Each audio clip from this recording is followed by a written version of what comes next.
Welcome, Pewter Report readers, viewers, and listeners to the Pewter Report Bucs Mock Draft Show, presented by Walk-Ons Sports Bistro, 3 Tampa Bay area locations, Wesley Chapel, Midtown Tampa, and Lakeland.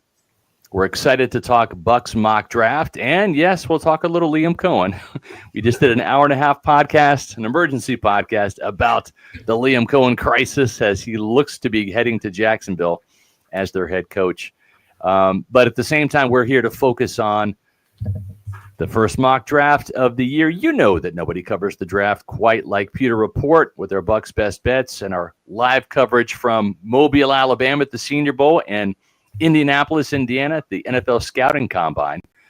And the author of the new Pewter Report 2025 7-round Bucs mock draft was yours truly, Scott Reynolds, and Josh Queipo from Pewter Report. How you doing tonight, Josh? Scott, I got off work and there's a lot going on. A lot to take in within Bucs world today. So just still processing, I think, is probably the best way that I can describe it. Yeah. A lot going on, including our mock draft.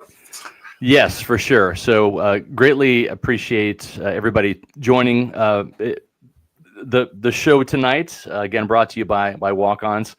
We'll talk about Walk-Ons and their great food in just a second. But the breaking news, and of course this does impact the draft a little bit, is Liam Coen's departure. Matt Matera and I just spent an hour and a half talking about it. Josh Queipo, this is still kind of fresh news tonight. Everything that you read on the internet being reported by Pewter Report and other multiple outlets is true, as we have received confirmation from multiple Bucs officials. What is your take on this Liam Coen situation? If you go back 48 hours, I don't think anybody in Bucs world was upset with Liam Coen for wanting to explore a head coaching opportunity. Yeah. And 48 hours ago, he was going about it in a traditional professional way for the NFL. He had informed his current employer, I've been offered a head coaching interview. I'm going to go take it. Yeah. Everything was on the up and up. And then based on reporting, he didn't like whatever the situation was in Jacksonville. I think it's safe to say that he was one of many head coaching candidates over multiple years now who was not enamored with working with former Jaguars general manager Trent Baalke, who was current Jaguars general manager at the time. Yeah. And that factored into his decision-making. And at the same time, the Bucs stepped up to the plate and they said, hey, we'll make you the highest paid offensive coordinator in the NFL. Right. And everything at that point on the up and up, and Liam, very well regarded in all NFL circles. Yep. But things are different. I don't think anybody is upset with Liam Coen for still wanting to be a head coach. It's the lack of communication that has been widely reported by multiple outlets, both local and national. Yep. It's not the what, it's the how. And Correct. It's not the way you're supposed to go about doing things. Yep. With that said, am I surprised? Liam Coen has a bit of a track record when it comes to saying, I want to stay somewhere, only to reverse course in short order. Yeah. Just 1 year ago, this happened. On January 23rd, it was reported, 2024, it was reported that he was staying at Kentucky. Yeah. 7 days, I think 7 or 8 days later, he was announced as the Bucs head offensive coordinator. So this is not new, and people shouldn't be surprised. I think Bucs fans are well within their rights to be upset, though.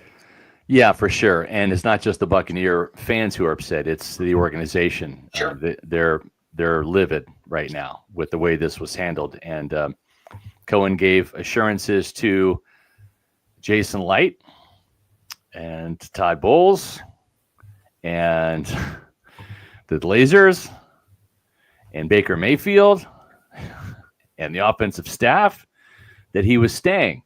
And it's also been reported that a condition for the Buccaneers making Coen the highest paid offensive coordinator in NFL history was that he would not take a second interview with the Jaguars. And of course, that has happened.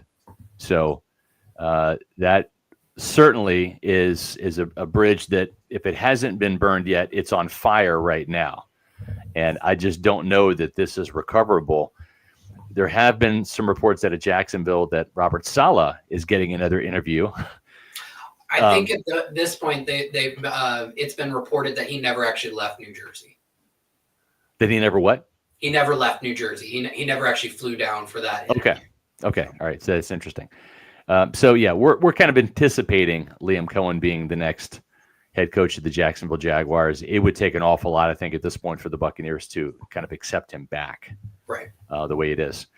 But interesting, real quick, and I know we'll get to the draft thing. I think a very interesting development down the road on this is going to be Liam may be able to get one Bucs coach to come in and be his offensive coordinator. Yeah.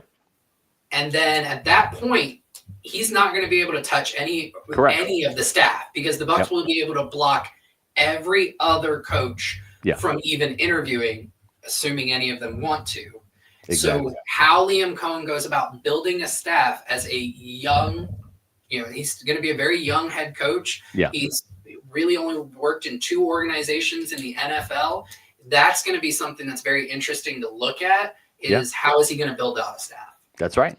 Yeah, that's a great point. And I think for the Buccaneers, they had great success with Kevin Carberry, Brian Picucci, offensive line coaches, Justin Peele, the tight ends coach. Obviously, running back coach Skip Pete was a holdover from Dave Canales. Same with Thad Lewis, who was the Bucs quarterbacks coach. Brian McClendon, new wide receivers coach, did wonders with Jalen McMillan down the stretch and got guys like Ryan Miller ready to play. So you're right. Coen will be able to take one person, but for like the offensive coordinator in name only, in title only, not as a play caller, because he'll be calling plays in Jacksonville should he go there. But the place that you want to go to when it comes to food and football and fun is our friends over at Walk-Ons, and wanted to let you all know that they have a Walk-Ons reward program. Go ahead and get your phone out and scan that QR code and join the Walk-Ons app today. It's their Walk-Ons reward app. You can join and receive free mozzarella logs, which are honestly probably the best appetizers you're going to find at any restaurant. They're logs. They're not sticks. They're logs. That's why they call them logs. They're huge. They're delicious. They're amazing. And you're going to get them free when you sign up using the Walk-Ons rewards app and get that on your next visit. So it's a fantastic place to go for food. And Drew Brees is going to tell you all about it. Game day at Walk-Ons is just different. And it starts with the way our teammates prep each dish from our scratch menu. No shortcuts. We are hand cutting every single mozzarella log straight from the block. Hand peeling, stuffing, and bacon wrapping each voodoo shrimp. Hand carving ribeyes for our steaks and po' boys. And hand slicing, then tossing our boneless wings and our house-made sauces. With wall-to-wall TVs and food like this, why would you want to watch anywhere else? That's game day. The Walk-Ons way. We love Drew Brees. He was kind enough to throw his last NFL pass to Mike Edwards of the Tampa Bay Buccaneers in that 2020 divisional playoff win in New Orleans by your Tampa Bay Buccaneers. So thank you, Drew. We also want to thank Drew for helping sponsor Pewter Report, and whether it's pewterreport.com, our podcasts, and even this draft show. Greatly appreciate the support there from Walk-Ons and Drew Brees. There are some new things aside from that Walk-Ons reward that you have to try, and it's the Southern bourbon sauce on their wings. Holy smokes, is this good. I love barbecue, and this is barbecue at the next level in terms of a sauce. And you can earn 100 points by trying the wings with the new Southern bourbon sauce. It's fantastic. It's only for a limited time, so make sure you get to Walk-Ons, 3 locations, Lakeland, Wesley Chapel, and Midtown Tampa. And enjoy some Walk-Ons as you get ready to watch these NFC and AFC championship games this week. So it should be fun as football season winds down. Still plenty of great sports, including the big dance coming up in March. We can't say what it is because it's trademark. There's also a big game, too, in February for football. So whether you're a college basketball fan or a fan of pro football, there are plenty of ways to to watch those at Walk-Ons. TV's galore. Josh, one more little programming note here before we dive into the mock draft that you and I worked diligently on in terms of coming up with these players, doing the research. We're going to be in Mobile, Alabama on Monday for the Senior Bowl, and that is Mike Green from the Marshall Thundering Herd, one of the best pass rushers in this draft class. We'll be talking about Mike Green in just a second, but make sure that you stay tuned for our latest Pewter Report podcast live from Mobile, Alabama. It will be at a time to be determined on Monday night, probably in the 5 to 6 o'clock hour at Eastern time. So make sure you check out pewterreport.com, our social media on X, Facebook, and Instagram at Pewter Report. And, of course, Pewter Report TV will have plenty of wall-to-wall coverage. And, unfortunately, not just about the draft, but maybe finding a defensive line coach. They lost Casey Rogers to the Lions, and maybe an offensive coordinator as well. So lots of news will be coming your way from Mobile with the Senior Bowl. But right now, we're going to start breaking down our Pewter Report mock draft, and we'll get your comments from that. First of all, let's start off with the first round pick that we have. The Tampa Bay Buccaneers, as it stands right now, have the 19th pick. And the player that we have them selecting, Mike Green, Marshall Thundering Herd, outside linebacker, 17 sacks, lived in the backfield, 23 tackles for loss. Josh, this guy has the speed, the juice off the edge. You've got Yaya Diaby on one side. You've got this guy on the other side. We'll see if they get another player in free agency, maybe a Khalil Mack. Maybe they entertain a trade for Max Crosby with John Spytek out there in Las Vegas now. But Mike Green is a player that really could bring some of that pass rush off the edge that Shaq Barrett used to have when he had that burst when he was in his prime, that speed guy off the edge. What are your thoughts on Mike Green? Yeah, I think you said it best when you said he's got the juice. And I think that's something that the Bucs lack.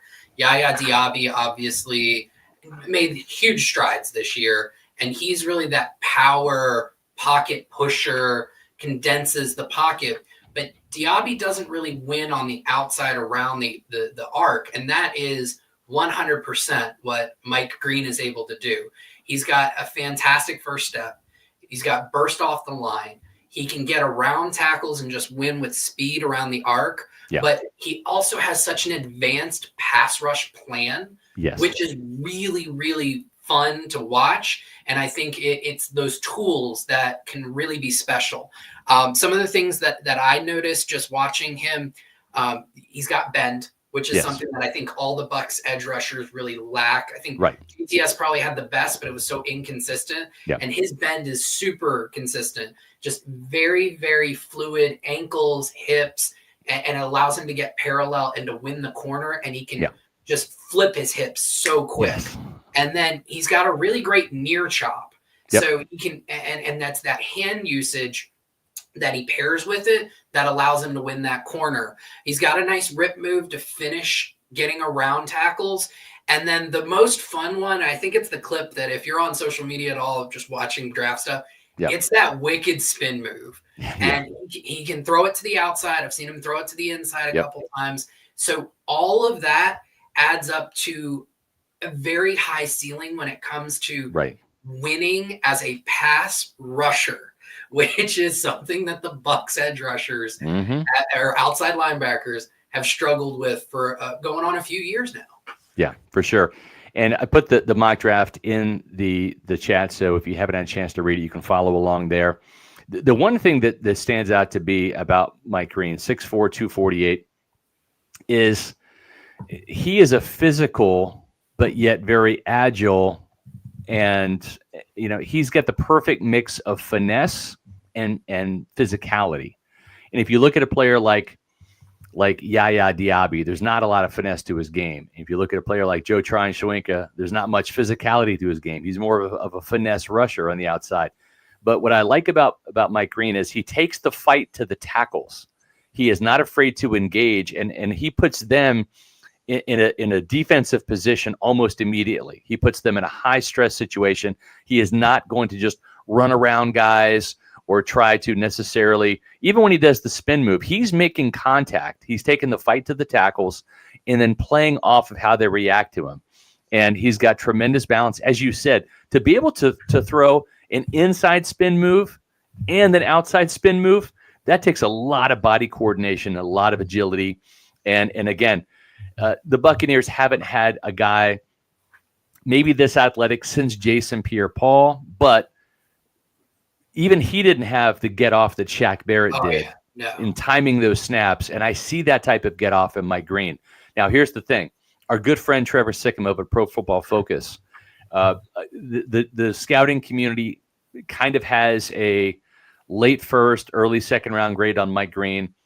Trevor over at PFF has already catapulted him to the number 11 position on his board, the 11th overall prospect. I think what we're going to see, and I remember seeing with Aaron Donald, who was a second round prospect entering the Senior Bowl coming out of Pittsburgh, and then he shot up into the top 10 just by dominating in the Senior Bowl. And I would not be surprised if we see that type of meteoric leap from Mike Green in Mobile to where we may end up in our next mock draft saying at number 19, they may not be able to get it. Yeah. What I loved what you said there, Scott, was when you were describing his spin moves and keeping that contact, is he doesn't lose his path to the quarterback while executing the spin move. Right. So the best way that I can describe it for the viewers is think about the Earth rotating on its axis as it continues to circle the sun. Right. That rotation doesn't throw it off of its path around the sun. It continues in that path. Yeah. And the same thing with Green when he throws that spin. He's throwing that spin while he still is headed to the quarterback. Right. That is what makes that so effective. Yeah. Now, is Mike Green a perfect prospect? And are there some things that might turn the Bucs off a little bit? I think there are, but I think that there's enough high ceiling traits in an area they've struggled in so much for a few years that very much like Kalijah Cansey 2 years ago, where it's like, do the Bucs really like that small of a defensive tackle? Not really, but pass rush traits were so great they could overlook the size issues. And that's right. Green, I think it's important that we note, does he set the edge well as a run defender? Not really. Can he get washed out because he is under 250 pounds? Yeah. Get washed out. He isn't a consistently high-end run defender, and you can't bring him inside the tackle at all. Like correct. He strictly an edge guy. You're going to move around. So if you think about how the Bucs have kind of used their defensive line in the past, where they'll put JTS and Yaya or Anthony Nelson on the inside and throw Vita and Cansey to the outside, Green's going to be off the field for those types of snaps. He just, you're not going to be able to use him that way unless you put him back in like a linebacker position, like an inside line, and let him rush from depth, maybe. So he's not a perfect prospect. Right.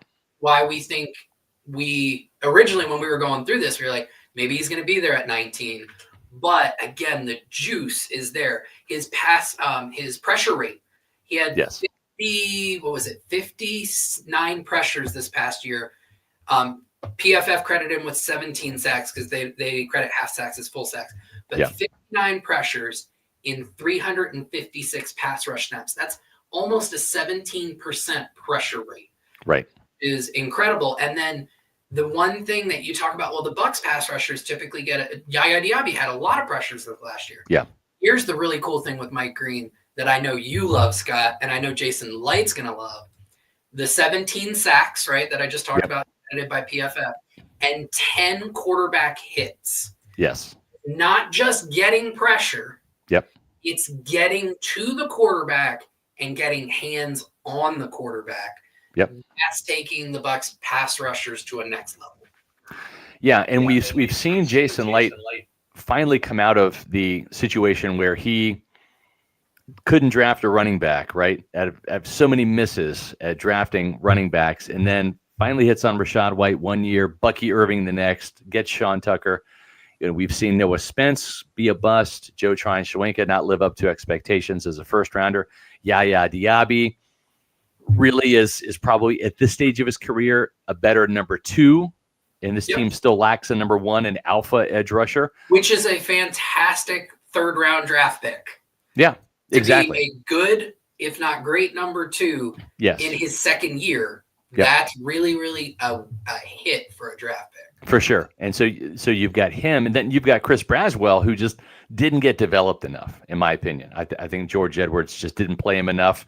They hung on to the idea that JTS was going to be this guy that he never was. Yep. And that stunted the growth of Chris Braswell, who came on and had a sack towards the end of the season, finished with 1.5. And some really nice reps at the end of the season, too. I would say Arrow is up on Braswell, but not to be that alpha number 1 Correct. that we think Mike Green can be. Yeah, and Joe Tryon-Shoyinka and Anthony Nelson, both those guys are going to be free agents. I think as long as Todd Bowles here, he's probably going to want to have Anthony Nelson back. And if Anthony Nelson comes back as your outside linebacker 4 or 5 on the depth chart as a rotational guy all day long, that's fine. But right now, this team needs a clear number 1. Yep. And then even if you get, say, a Khalil Mack in free agency, you still draft this guy if you can, because Mack is going to be a 1 or 2 year kind of guy. He's early to mid 30s, and he's not the future. He's the present. Correct. But you draft this guy, expose him and Yaya Diaby and Chris Braswell to an established veteran. That could be a huge win, not just now, but for the future with maybe Yaya Diaby and Mike Green going forward. And as a quick aside, just about Anthony Nelson, do you remember who also really loved Anthony Nelson, who's no longer with the Bucs? John Spytek. John Spytek. Yeah. And he's going to need some people to help change the culture over in Vegas. And having a reliable number 3 rotational edge is on a fairly cheap deal. Yeah. Well, you say fairly cheap. Vegas has got the 2nd most cap room, and money talks and players walk. That is true. That is very true. And Anthony Nelson is used to a hot climate already. Yep. Vegas might actually be an improvement for him. Yeah, exactly. So the Bucs need edge.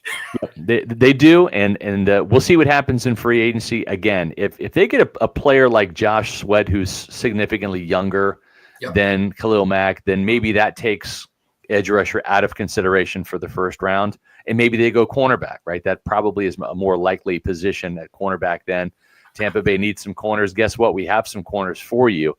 But first, let's talk about but first let's talk about the inside linebacker position. When you look at this team, Levante David, is he going to retire? Is he going to come back? We have Todd Bowles. Todd Bowles is returning. That probably leans Levante more towards returning. What's the price going to be? He's turned 35 today. Happy birthday, Levante. We'll see how interested he is in returning, or is he going to retire? I don't think he's going to play for anybody else. KJ Britt, though, the other guy on the screen, not going to be back more than likely. I don't think he's athletic enough to cover. He got supplanted by J.J. Russell as the starter towards the end of the year. This team does have Servassier Dennis, he flashed in a very short, small sample size. He can blitz, he can cover. The team certainly missed him. They could have used him at the inside linebacker position. He was on track to supplant Britt earlier in the season as the starter, but now he's coming off that surgery for his shoulder, which has been surgically repaired. So you pencil him in, not with the pen, but with the pencil for one of those linebacker spots. But you probably need 2 linebackers in the offseason. One in free agency. Is it Levante? Is it Dre Greenlaw? Is it Zach Bond? Or did they go in the draft? And in the 2nd round, we have the Buccaneers drafting an inside linebacker. I don't think it's going to be in the 1st round. Jason Licht kind of learned his lesson when it came to Devin White, picking him 5th overall. Instead, I think that they're going to go with a linebacker in this draft. It's a very shallow linebacker draft, but the person that we have Tampa Bay selecting in the 2nd round out of Chris Paul, otherwise known as Pooh Paul, who started at Arkansas, was a 2-year starter there, and then transferred to Ole Miss, where he was part of a kind of an all-star defense there. Princely, Yamani Malian, Trey Amos, the corner, the other defensive end, Jared Ivey. And he really thrived, not just at Arkansas, but at Ole Miss as well. 3-year starter in the SEC. There's a lot to like about him from an athletic standpoint, too. He's got some sideline-to-sideline speed that's going to, I think, show up at the Combine. He's playing in the East-West Shrine game. I'm a little surprised he didn't get the Senior Bowl invite.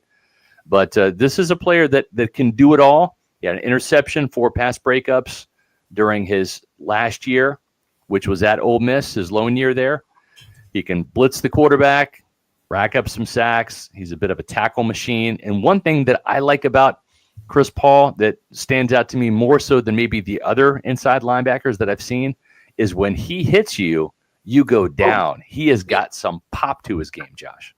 Yeah, I remember when you and I first started texting about him, it was like the first thing we both brought up.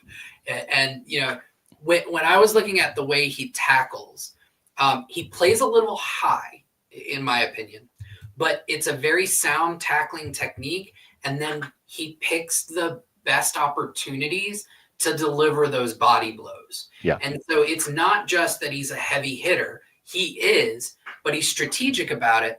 And here's the best thing that I really liked about when you're pairing that ability to blow a guy up is he has a career missed tackle rate in college of 7.6%.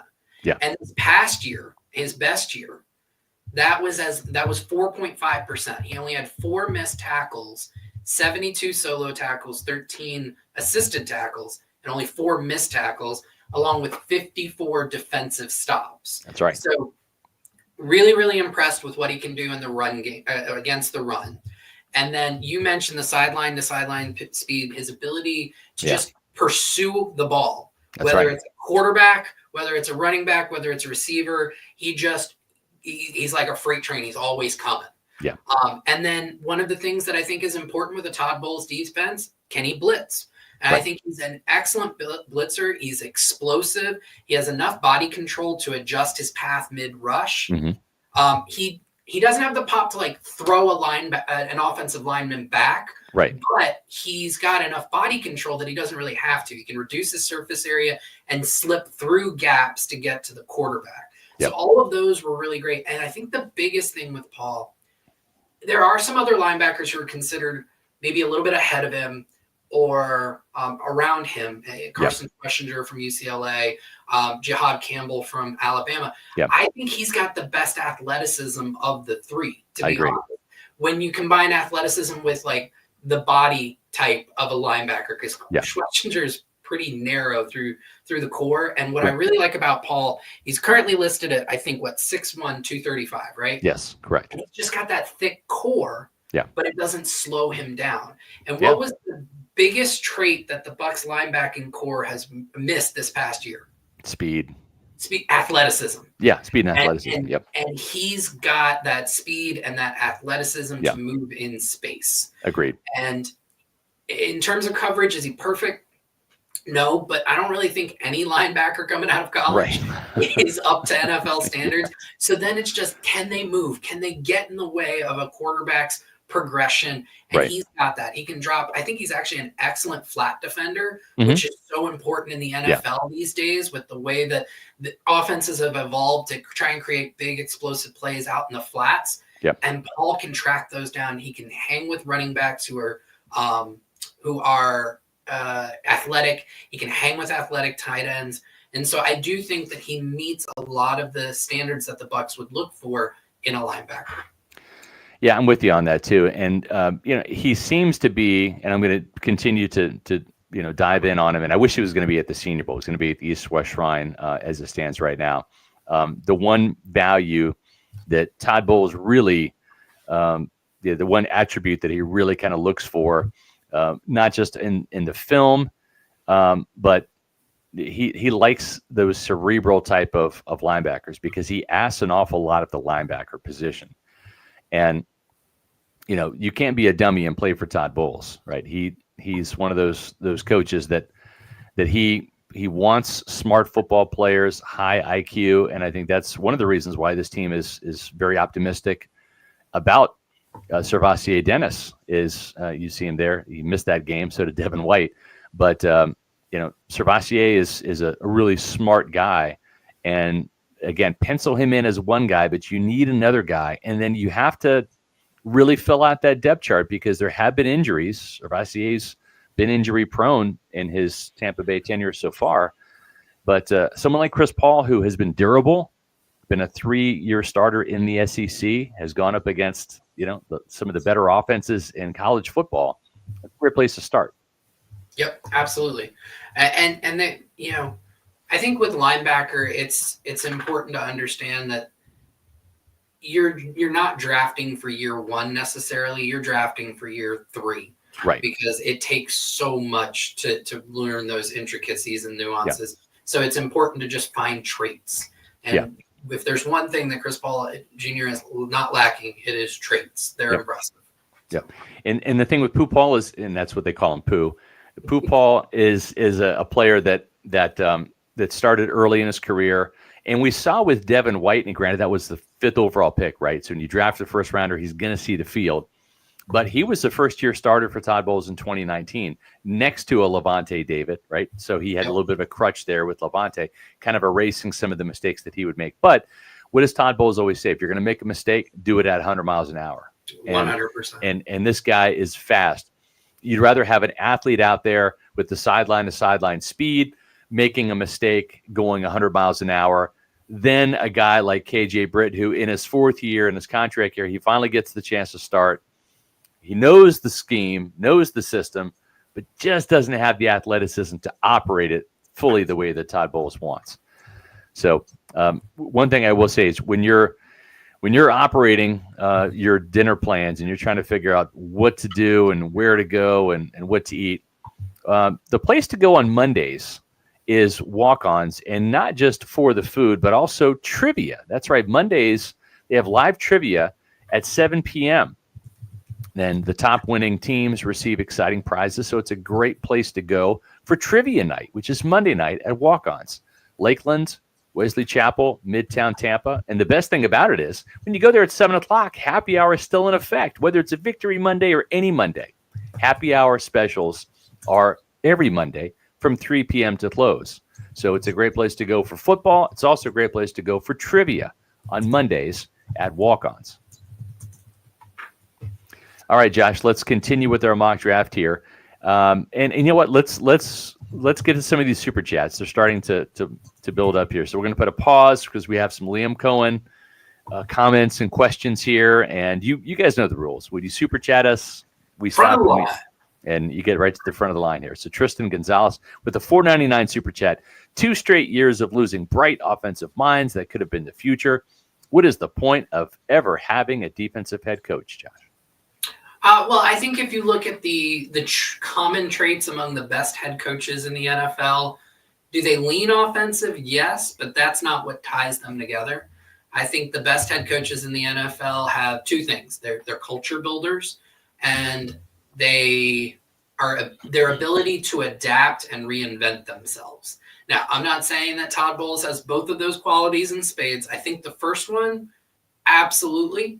But you didn't say, what is the point of ever having Todd Bowles? You said, what is the point of ever having a defensive head coach? Right. And I think if they have those 2 qualities, regardless of which side of the ball they come from, that's what you're looking for in a head coach. So it's not a scheme, because schemes come and go. Look at the schemes that McVay and Shanahan and Andy Reid are running. It's not what they ran 5, 7, 10, in Reid's case, 20 years ago. Yeah. They've reinvented their schemes. You've seen the best defensive coaches reinvent their schemes over time. And Bill Belichick reinvented it on a week-to-week basis. Yeah. So it's the ability to build a culture where everybody buys in, and then the ability to adapt and modify and evolve. Yep. I actually think on the second one, the adapt, modify, and evolve, Todd Bowles has actually shown a lot more than I think fans give him a credit for. Mm-hmm. It hasn't always worked, but I think that the willingness to adapt and evolve is there. Yeah. But I will say with Liam Coen, I thought that trait was very special with him. Yeah. Because you saw it on a week-to-week basis, you saw it on a half-to-half basis, and you saw it at a macro level over the course of an entire season. 11 personnel, 21 personnel with Pony.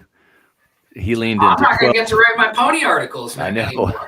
I just realized that. Oh, I'm depressed. he leaned into 12 and 13 personnel down the stretch too. Yeah. So yeah, what could have been. Scott Federico, a Pewter Report TV channel member, has this comment for $1.99 super chat. Appreciate it. Experienced edge in free agency, cornerback round 1, linebacker round 2, wide receiver round 3. Josh, I'd be fine with that if you get the right players. That's great too. When you've got the ability to to address both of these positions, because they need an alpha edge rusher and they also need another corner. I think they're probably going to part ways with Jamel Dean and save about $8 million in cap space this year. He's just kind of followed that Carlton Davis path, which is often injured, doesn't make enough plays on the ball, can't rely on him. And I don't know about you, but when I saw Jamel Dean on the bike in that second half, and I saw Josh Hayes on the field, I did not feel good about the Buccaneers' chances of winning that game. Yeah, no, you're absolutely right about that. Here's the thing, and Scott, I don't disagree with this in concept, all right? Yeah. But Scott knows this. I've talked about it a little bit. I've been putting together some free agent projections, just a couple, about 400 of them. Yeah. And the edge class, I have looked at 35 different edge rushers who are set to become free agents in 2025. Yeah.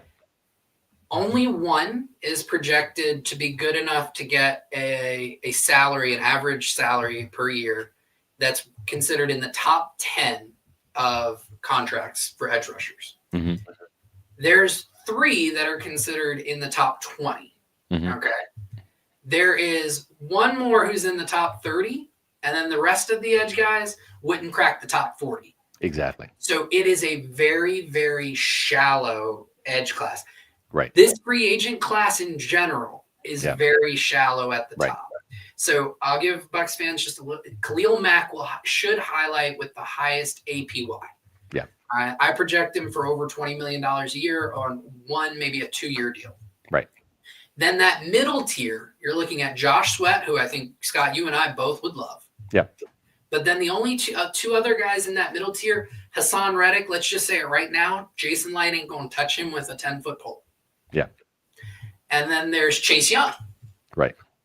The thing with Chase Young, and I'll kind of go back to why we liked Mike Green, one of the things I don't think we mentioned, but Chase Young is very similar to Yaya Diaby in how he wins. Correct. He wants to go through a guy. He's a power heavy edge. All right. He's a pusher. Yep. The Bucs are hopefully, and I think they really are, they're looking for what's considered like a swooper, a guy who can win around the edge with the bend, with the speed, with the explosiveness, not go through a guy. And pairing that with Yaya is only going to make both of them better. Yeah. And so I don't think Chase Young fits that mold. Not that he's not a bad edge rusher. Right. I certainly think he's worth I've got him projected for about $15 million a year on his. It's just contract. a duplication of what you already have. Yeah. It's a redundancy. Right. So really, if you're looking at it, it's like Josh Sweat or bust for free agency. Yeah. And if you only have one target in a shallow class, the price can quickly go beyond what you're willing to pay. Yeah, exactly. Yep. We'll keep an eye on free agency. That comes up first, then the draft. That's what always makes these mock drafts a little challenging is, we haven't had free agency yet, but we shall see. Ajax with a $5 super chat. What would it take for the Bucs to accept Coen back if the Jags deal falls through? Absolute nightmare. Yeah. I had a slightly different answer. Jacksonville recently froze over, but it would take hell freezing over. Yeah. Yeah.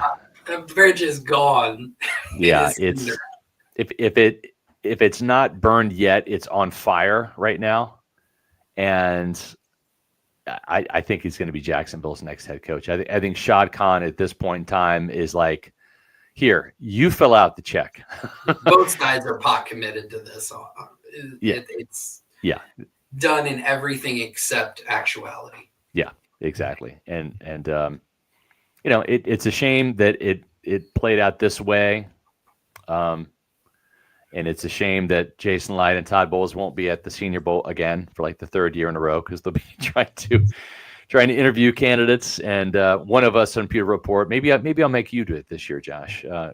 Go underneath the bowels of Hancock Whitney Stadium and do stories rather than watch the actual Senior Bowl practices. We've done that before. We have. So much fun. Yes. Just a reminder that we will be having our next Pewter Report podcast. Well, technically, for our insiders, we have a Pewter Insider podcast tomorrow. But for all of you, we've got our Senior Bowl preview, and that's going to be Monday night live from Mobile.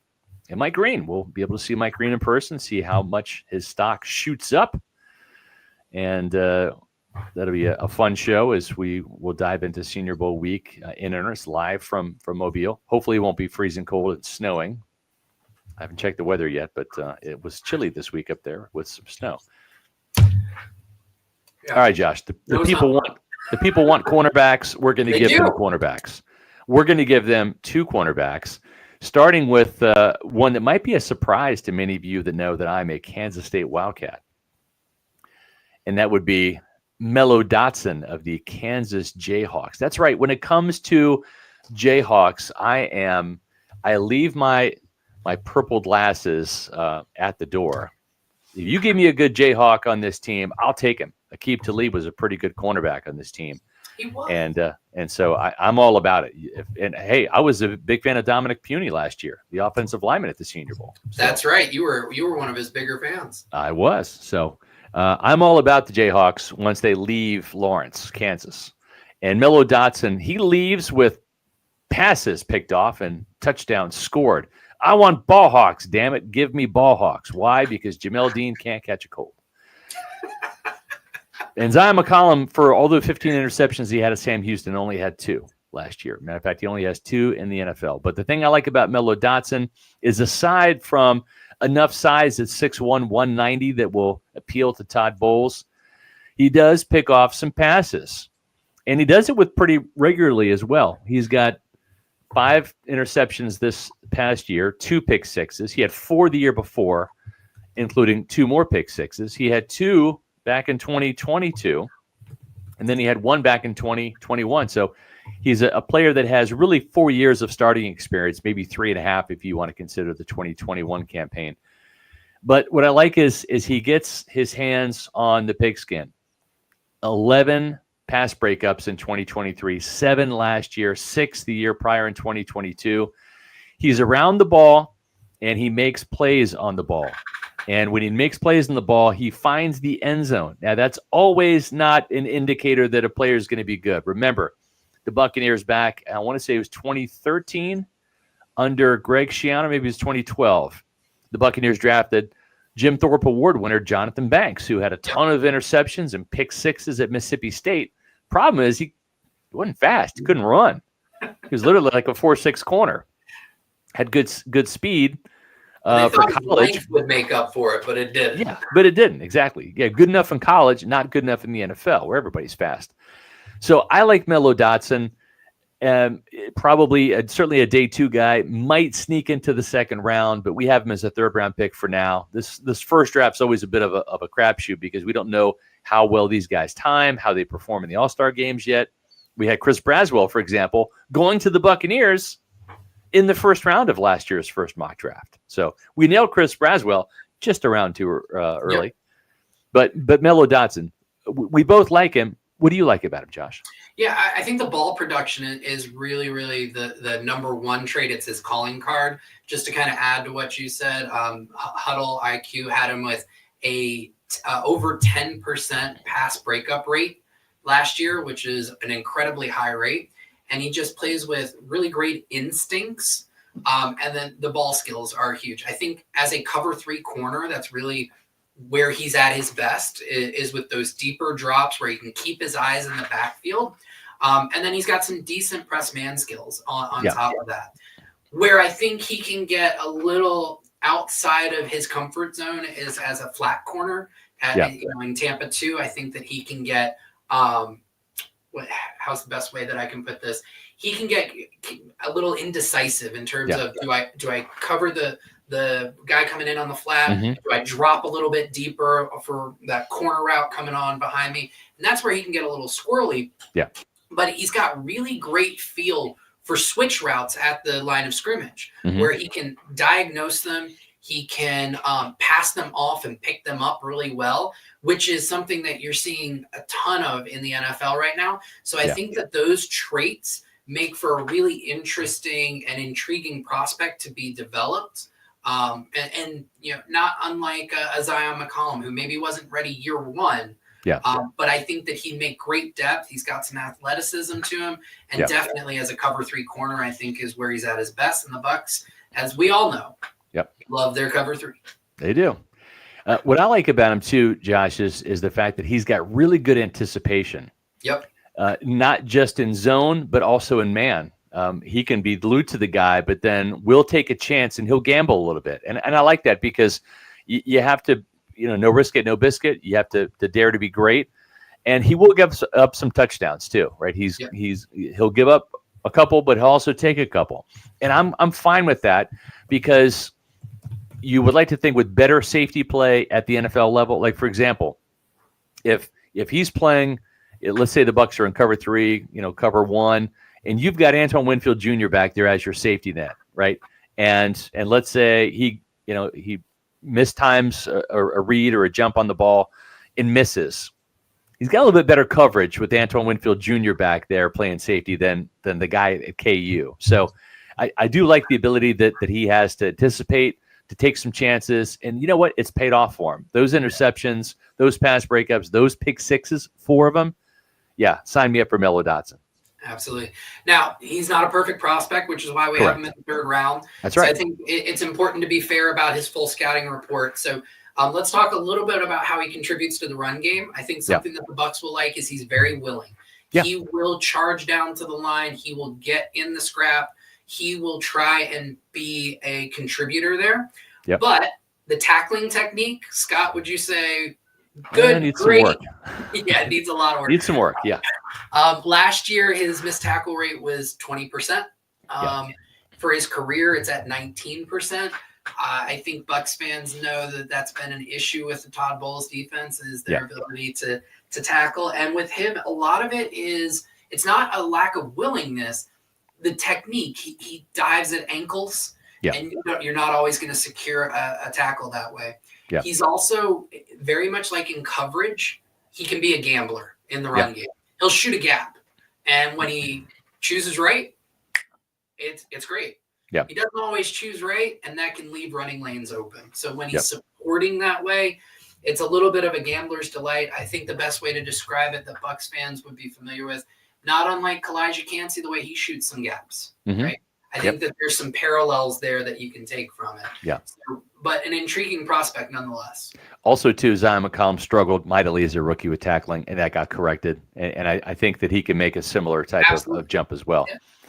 And you know what? We're not, just adjusting his aiming point. Yeah, exactly. And we're not just going to, say he's automatically got the job or anything like that if he's drafted in the 3rd round. That was the round Jamel Dean was drafted. So he would have to fight for a job. And the other guy that we have is another ball hawk. And this guy brings a little bit more size and some special teams ability too.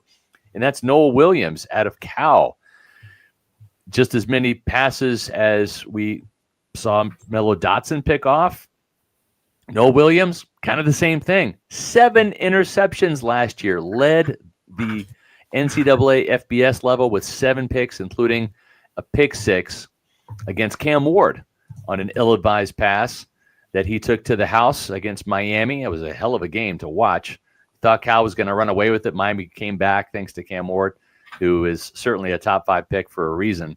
But one thing I like about him is the athleticism, the speed, pretty good cover corner guy, knows how to attack the ball, and is not afraid to win contested catches for passes as well. And for a team that only had 7 interceptions, 6 in the secondary, I really like his ability to be aggressive and go after the ball.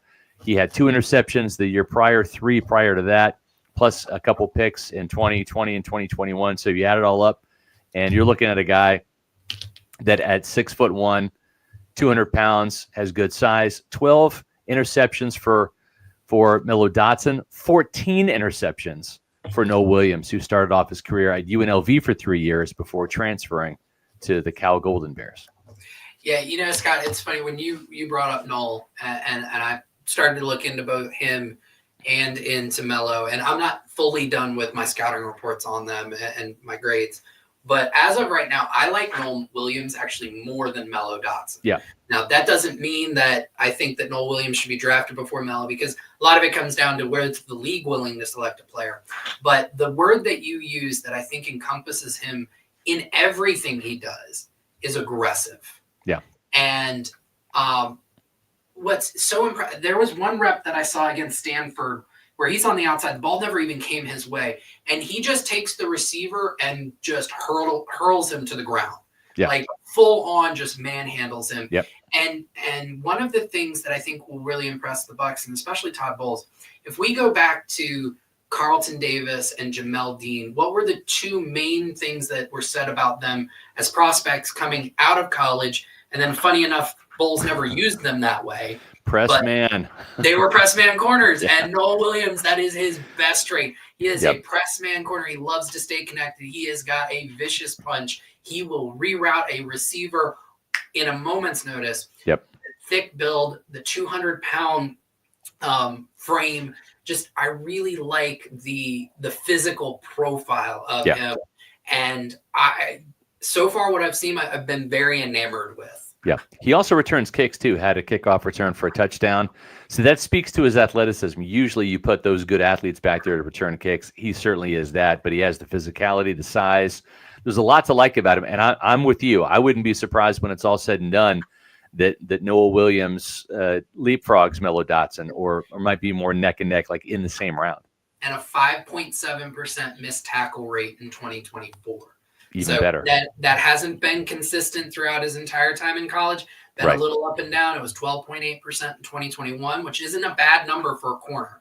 Right. 6.8% in 2022. Those were both at UNLV. Then he goes to Cal in 2023, and it spiked to 19.4%. Yeah. That's a jump in competition. Yeah. And then in 2024, he gets used to the competition, goes all the way down to a career low. I really like that trend. Yeah. He also played against some passing attacks too, not just Auburn last year, but Stanford. They've got a really damn good receiver as a first rounder. Miami, Cam Ward, also SMU, who, certainly had a hell of a year, and they can sling the ball around as well. So Stanford was his best game. It was, yeah. Did a great job. And that, listen, when you're a Cal Golden Bear, you better be up for the Stanford game, right? That's rivalry out there on the West Coast for sure. So no matter whether you win or lose in pass coverage, or you win and lose in finding an offensive coordinator, or win and lose in any type of sports, if you go to Walk-Ons, your day is going to be bright and merry, because your rough start is going to turn into a very, very happy ending with a great meal. Yeah, so what happened out there tonight? We struck out at home with leftovers, then we remembered Walk-Ons. What effect did the situation have? Spirit soared. Nick took on a burger. Jen obliterated her ribeye po' boy. And speaking of spirits, Laura even scored a real tasty cocktail. She needed that. Any lessons learned today? Yeah. Head straight to Walk-Ons. Scratch-made dishes, wall-to-wall TVs, craft beers, and cocktails. Walk-Ons for the win. That's right. Make sure you get to Walk-Ons and download the Walk-Ons Rewards app, and you're going to get free mozzarella sticks. Actually, excuse me, free mozzarella logs. They're not sticks, they're logs, and they're huge, and they're delicious. When you download the app today and sign up for it, I do it. I get rewards all the time because I'm at Walk-Ons all the time. They have the best happy hour in Tampa. It's not just 3 to close on Mondays, folks. It's all-day happy hour on Tuesdays at Lakeland, Midtown Tampa, as well as up here in Wesley Chapel by my neck of the woods. And if you try their wings with the new Southern bourbon sauce, you're going to earn 100 points on those Walk-Ons reward apps. So make sure you get to Walk-Ons. Great food, football, fun, everything. It's at Walk-Ons, one of our absolute favorite places to go, the Reynolds household, for a great meal. TV's galore, too. Watch any sporting event there. It's the place to be. We're going to carry on now. And we've gone defense. I think that we have made everybody happy with that. I don't know if people want to even talk about offense right now, Josh. It's kind of a sore subject, but let's get back to some super chats here. We're going to. I know. So, let's here's one here from Bag 1000 $4.99 super chat. Thank you so much. Just came across my phone. The Robert Saleh is going to be the defensive coordinator in San Francisco. That seems to make sense. Yep. Not surprising there. Not surprised there as well. And same thing, Tusk 3 $4.99 super chat. Looks like Saleh going back to San Francisco as defensive coordinator. Coen is a Jag and a Jag off apparently. Hey, he super chatted. We got to read it. That's right. Another super chat here from Thomas Pelukidis, been a member, a Pewter Report TV channel member for 3 months. We greatly appreciate that, Thomas. Thank you. SR, how about Coen? Is he gone? It certainly seems like it. I don't know that there's a bridge to cross back to Tampa from. As I've said before, if it hasn't been burned to the ground, it is on fire right now. So I don't think he is going to go. I think we're at the point of no return. With all of the national media outlets at Pewter Report locally, along with Rick Stroud reporting this very uncool sleight of hand, this story that, he was not in Jacksonville, yet he was interviewing in person for that Jacksonville Jaguars job. After he told the Lasers, Todd Bowles, Jason Licht, Baker Mayfield, and the offensive staff he was staying yesterday, I don't know that there's a path for him to come back necessarily. I think at this point, Shad Khan needs Liam Coen, and I think Liam Coen needs Shad Khan at this point in time. Absolutely. Yeah. I don't know who has less and more leverage at the same time. Yeah, exactly. Bolam Seba with the $1.99 super chat. Thank you very much, everybody, for your super chats tonight and for your support. This is our third Pewter Report podcast of the day. We have had quite a day here. We did a regular podcast, an emergency Liam Coen crisis podcast. Now we're doing our Pewter Report Bucs mock draft show presented by Walk-Ons. So greatly appreciate everybody for being a part of it. As we wind the show down, we are going to talk a little offense. A couple of positions that we haven't got to, and we're not going to in this mock, but let's talk about them real quick. Safety, Josh. This seems like on the surface, Antoine Winfield Jr., the first 4 years were full of plays. This past year is the aberration, even though he got paid. He was injured, missed a bunch of games due to a foot and knee injury. I think he comes back with a vengeance next year. Jordan Whitehead had a terrible year in his return to Tampa Bay. He's entering a contract year. He's got broken vertebrae in his neck from a car wreck. That's never good when you're a safety, when you have broken bones in your neck. And no guaranteed money on his contract. Yeah. So then you have Christian Izien, who's better as a backup. Kayvon Merriweather, the same thing. Tyke Smith is a safety, but played nickel. We didn't give the Bucs a safety. That might change in future mock drafts. What are your thoughts on the safety position right now as it stands in free agency and the draft, Josh? Yeah, so I'm glad you asked me about the free agency stuff, because I do think that there are some interesting names out there in free agency.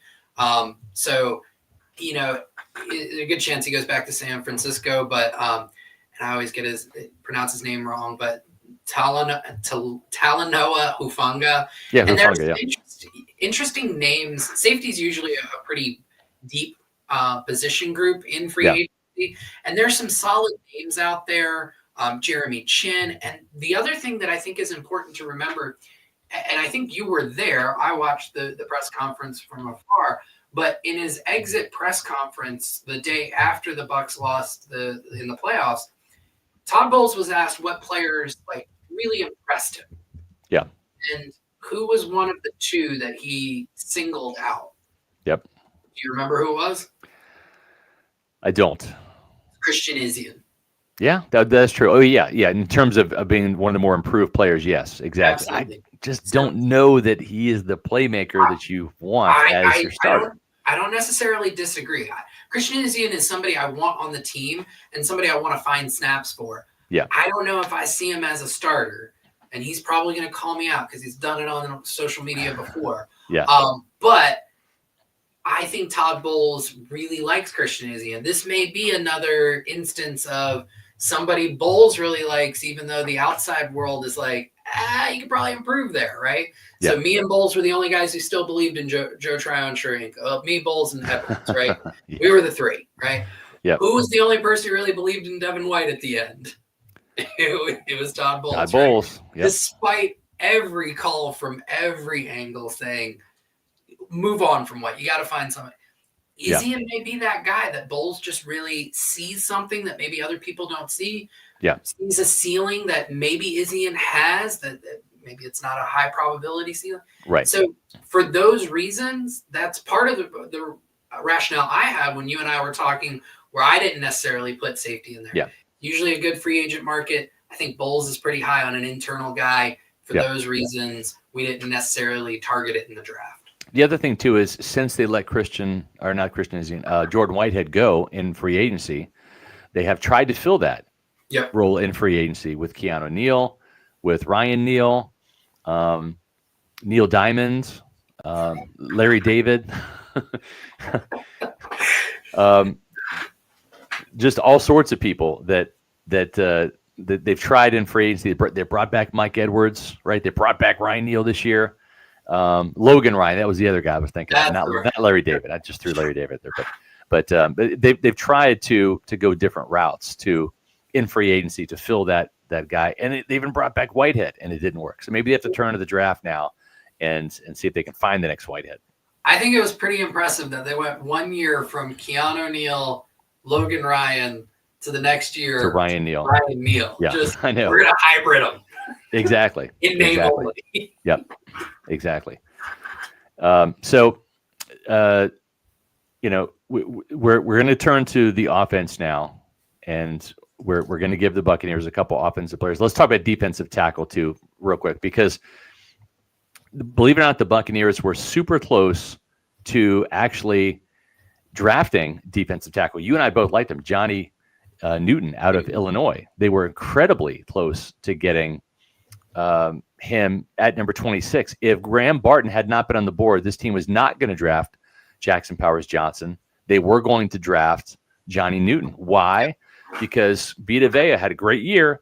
He turns 30 this next year. Logan Hall, they were unsure about.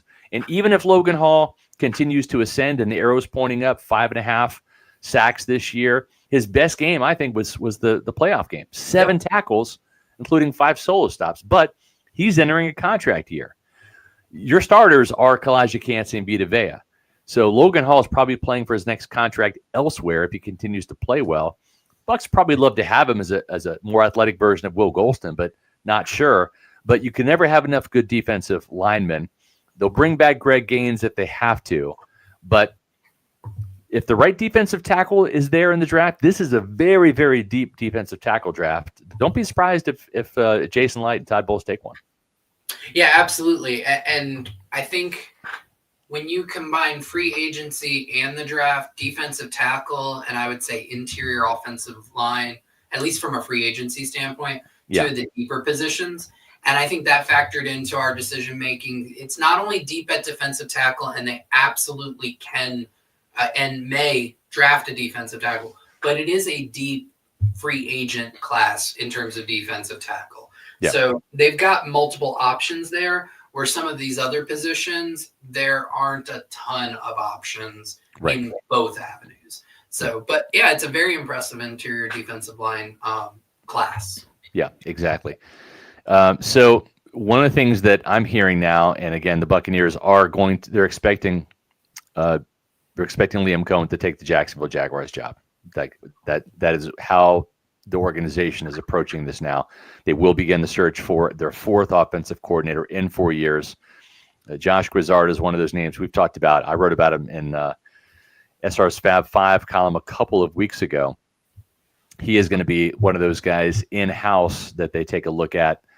Passing game coordinator, third down wizard. Specialist, He was put in charge of that category. By the way, the Bucs were 51.1%, led the league in third down conversions. And they even converted like 55% of their third downs in the playoff game. So Josh Grizzard is a name to know in-house if they want to keep everything, the playbook, the assistant coaches, if they want to keep them intact. That's the name in-house there. Very bright guy at Yale, pass game coordinator for the Buccaneers. Jake Peets. Miami, I believe, before that, correct? Yeah, and impressed enough that the Buccaneers, when they hired him, he actually stayed from the Brian Flores regime to the Mike McDaniels regime. He was that impressive. Yeah. So that's one name to keep in mind. Another name, too, that I wouldn't mind seeing because he's got kind of a certain special set of skills would be another Liam, maybe Liam Neeson. One Liam worked out really well up until now, right? Yeah. So I think you bring this guy. He's got the reputation for having an edge about him. He's a bit of a killer, right? He goes for the throat, right? So maybe put him in charge of calling the plays. I don't know. I mean, if you just put his sole focus on the end zone, he will be like, I will find you. Yes, exactly. Exactly. Yeah, so I kid because I care. One thing, too, that Walk-Ons really cares about is the quality of their food and just the experience there. If you have not been to Walk-Ons, folks, make tomorrow the day. It's Friday. They have happy hour from 3 to 6. It's a fantastic place to go for some fantastic food and great drink prices as well. What an amazing comeback, Coach. You're not kidding. I mean, we did lose the game badly, but coming to Walk-Ons afterward, the team got a much-needed win off the field. Walk-Ons for the win. That's right. You can eat good, feel good, and get the win-win with that Zydeco salad. Maybe you check out the new Chicken Avocado Club. New Year's resolution, eat more Walk-Ons. They got some healthy choices at Walk-Ons, too. Now, I like their cheeseburger sliders. That's one of my absolute favorite menu items. And it's available on their happy hour menu, too, for just $8. It's one of the best things they have going there. Huge fan of the wings as well. But if you're looking for more of a healthier option, let's say you're on the New Year's Eve, or I should say that the New Year's resolution kick with the diet, they've got some great salmon, ahi tuna, salad options that are just fantastic. So make sure you go to Walk-Ons. 3 locations, Wesley Chapel, Midtown Tampa, and Lakeland for your next meal. And you're not going to be disappointed. You're not going to be disappointed with the fact that we're going to go offensive line because we know Jason Light loves offensive linemen. Now, why would the Bucs draft an offensive lineman like Dylan Fairchild, Josh, from your neck of the woods up there in Georgia? I'm a big Georgia Bulldogs fan. And the one thing I will say is he was not a starter during the 2-year window where the Bulldogs won it all, back-to-back national champions, but certainly was in the program at that time and is probably the best offensive lineman that Georgia's going to put out this year in the draft. Yeah, I think there are a lot of things to like about him, and I think that he follows some trends that the Bucs have had in what they look for in their offensive linemen. I think you and we talked about it a little bit in terms of his size. He's 6'5". He's listed at 315 pounds. That's right in the sweet spot of where the Bucs kind of like the size of their offensive linemen. He's a very good pass protector. He graded out extremely well by Pro Football Focus's gradings at 87.0 pass block grade and a 99.0 pass block efficiency rating. He only gave up 9 pressures and 1 sack all year. Yeah. Okay. That is something that I guarantee you Jason Light and his team it's going to make them sit up in their seats. Yeah. Because that is protecting your quarterback who makes $33 million a year. Yep. Kind of important. That's right. And I think Fairchild's that kind of guy. Does he come in and immediately start? No, but he's somebody, if you bring back Bren Bredesen on a 1-year, kind of a value contract, which is most likely what he's going to have, between Fairchild, Bredesen, and Klein, you're feeling really good about whoever ends up being that starter at left guard next year. Yeah. Potentially raises the floor of what Bredesen provided this year.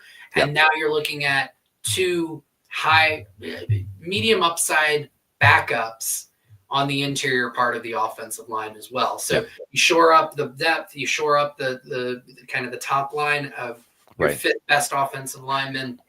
And I think Fairchild meets a lot of those from a physicality and from a athleticism and a size standpoint. I think he meets a lot of what the Bucs would be looking for there. Yeah.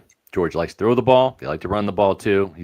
I think he's a pretty decently balanced offensive lineman. We have a super chat here from Trey Cloudier, $4.99. Thank you. So we're losing likely our entire offensive staff and our only 2 good coaches on defense. Wonderful Thursday to you all. No, actually, that's not the case. That's not the case. I don't think they're going to be losing anybody with the exception of maybe one guy, and it might be Brian Picucci because he has a long history with Liam Coen dating back to the college days, and also he was the offensive line coach at Kentucky. So this team very well could keep Kevin Carberry as the offensive lineman. I'm just speculating now, but Brian McClendon, the receivers coach, Justin Peel, the tight ends coach, who really got a lot out of that unit, Skip Peete, the running backs coach, who was a holdover from the Canales staff, Thad Lewis, the quarterbacks coach, Josh Grizzard, the pass game coordinator, Jeff Castle, John Van Dam, offensive assistants. Liam Coen can only take one to make as an offensive coordinator in title only. Coen will be calling the plays in Jacksonville should he accept the job. We think he will. And having said that, that means everybody else is under contract and they will stay here in Tampa Bay unless a new coordinator comes, wants to clean house and bring in his own guys. Yeah, and Trey, just to kind of explain that out, just what the rules of the NFL are, teams cannot prevent coaches from interviewing for what's considered a promotion. Specifically, position coaches interviewing for coordinator positions, and then coordinators or position coaches interviewing for head coaching jobs, right, which is part of the reason why the Bucs are losing Liam Coen, because even though apparently the offer they made him just yesterday was contingent on him not taking the interview he ended up taking today. They couldn't stop that interview. That's right. They couldn't. If they were aware of it, which... And not just that, if he had signed the agreement, even if he signed the contract, he can still go become a head coach anywhere because that's just the rules of the NFL. But the rest of the offensive staff, they're all position coaches. Right. So the only way Liam can take one of them, and I don't know what the rules are on co-offensive coordinators or co-defensive coordinators, if he could get around that with a co-title and maybe take 2. But the only way he can take any of those coaches is by offering them a promotion into a coordinator role. He may well get one, but he's not getting the entire staff. And there's a lot of really good coaches on that side of the ball. I will also add, and Scott and I talk about it a lot off of the Pewter Report podcast, there is another good coach on the defensive side of the ball. Scott, you want to name him? Rashad Johnson. Rashad Johnson. Coach. Yeah. He's done a really good job with Tyson Smith. He's done a really good job with Christian Izzian. Yep. He turned an undrafted free agent into a solid slot player last year and then took a quality draft prospect that the Bucs took in the 3rd round and made him look supremely good before injuries kind of derailed Tyke Smith, his season at the end of the season there. So they have at least one good coach on the defensive side of the ball. That's right. And we'll see.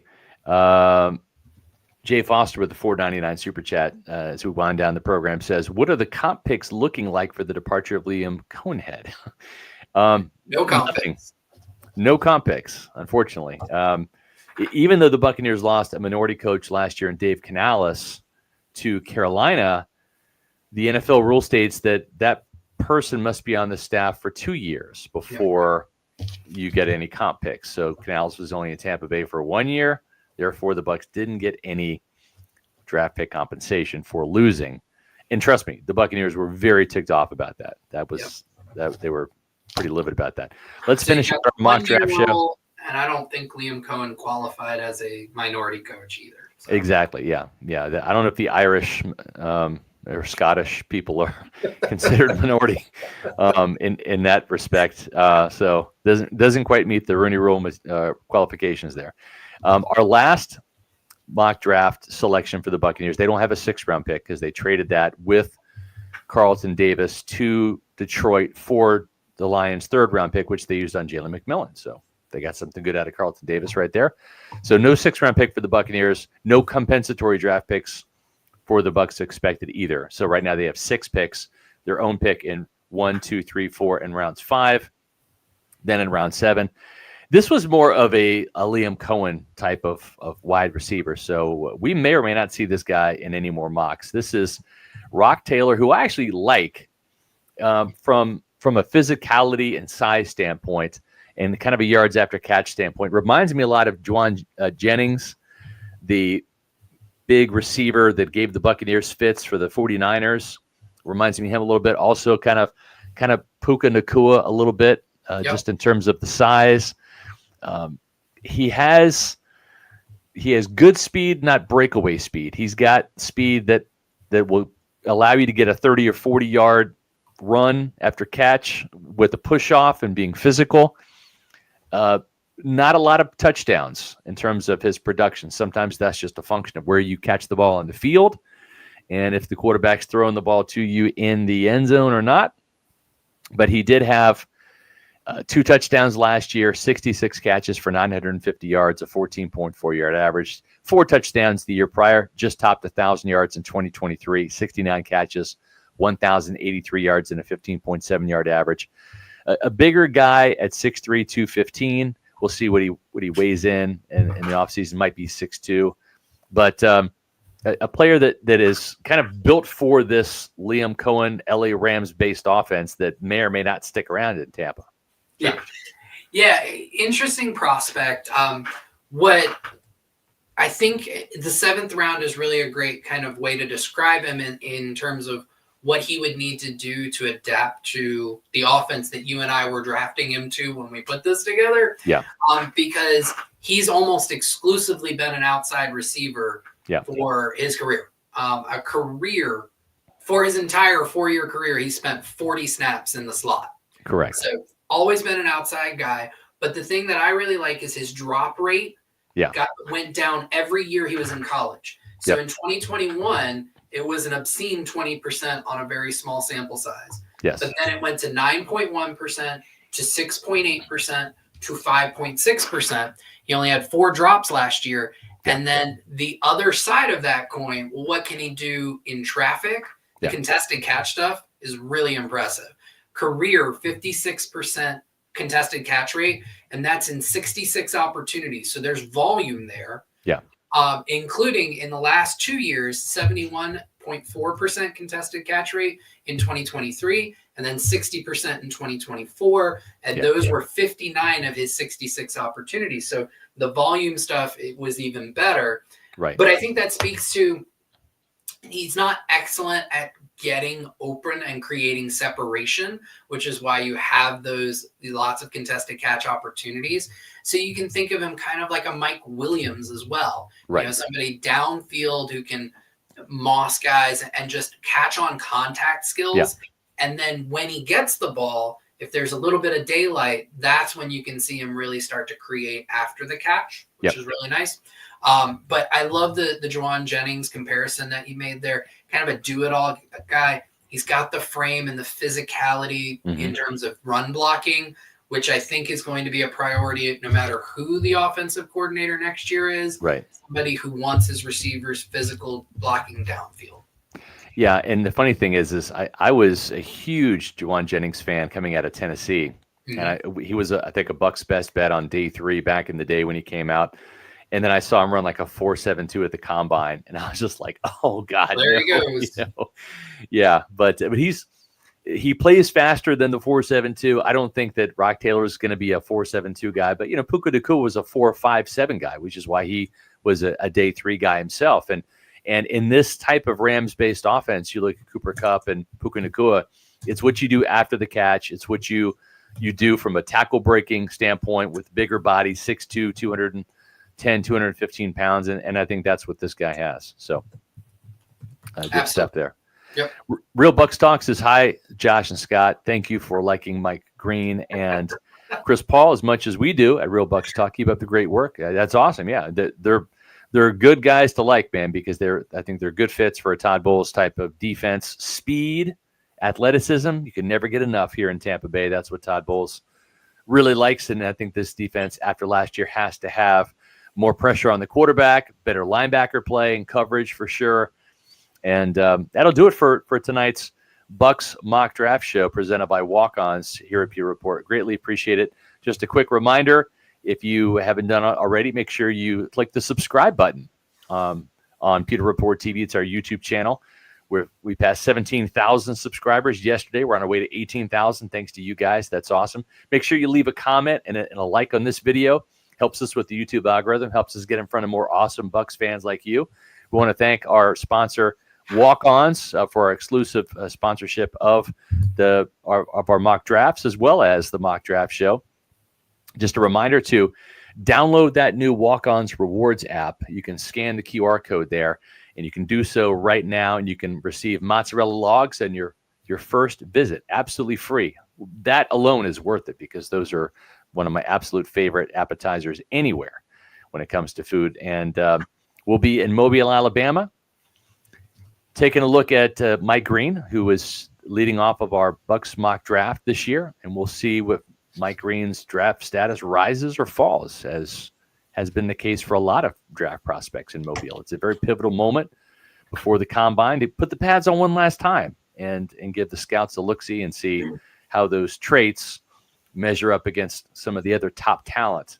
And the Buccaneers have done well at the Senior Bowl. Tyke Smith last year, Servassier Dennis the year before, along with Yaya Diaby, Payne Durham, a Senior Bowl guy. So even though Jason Light, Todd Bowles will be a little bit busy next week interviewing coaches and coordinators, probably won't be there. We'll be there, the Pewter Report staff, and we'll have wall-to-wall coverage from Mobile, Alabama. For Josh Queipo, I'm Scott Reynolds saying we will see you about 2 weeks after the Senior Bowl for our next Pewter Report Bucs mock draft show. And with that, we'll say good night.